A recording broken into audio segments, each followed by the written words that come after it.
Khatib Mwashetani anaonekana hapa katika mahakama ya Malindi akifuatilia kwa karibu uamuzi uliokuwa ukitolewa na Jaji Hannah Okwengu.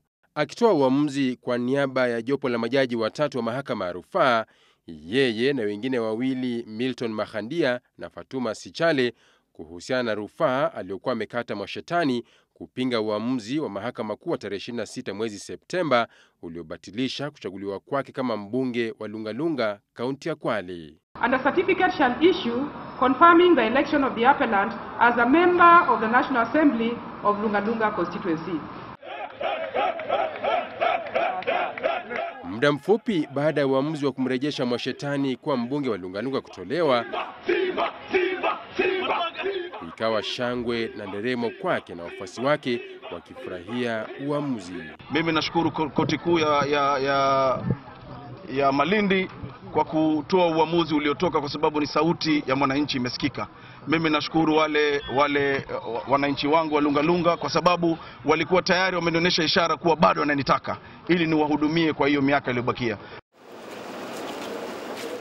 Uamuzi huu umetolewa siku 5 tu kabla ya wenyeji wa Lungalunga kushiriki katika uchaguzi mdogo uliokuwa umepangwa kufanyika Jumatatu. Na ni hiyo habari nawapelekea wana wa Lungalunga, wananchi wa Lungalunga, kuwa mimi bado Hatibu Abdalla Mwashetani ndio mbunge wa Lungalunga na ametambulika kila mahali, na koti imeamua kuwa mimi ndio mbunge. Tume ya uchaguzi na mipaka ikilazimika kuufutilia mbali uchaguzi huo ambao tayari ulikuwa umefanyiwa maandalizi. We have trained our staff. We had put in place the EVID, electronic voter identification devices. They were prepared. We had talked to Safaricom to ensure that the result transmission is working very well. We had hired venues for training.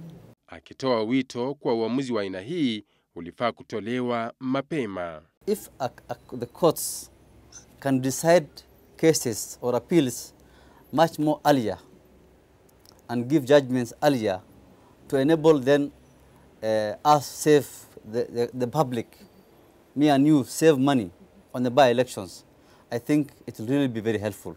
Chaguzi ndogo ambazo sasa zinasubiriwa kufanyika ni tarehe 19 katika kaunti ya Bungoma na eneo bunge la Nyaribari Chache.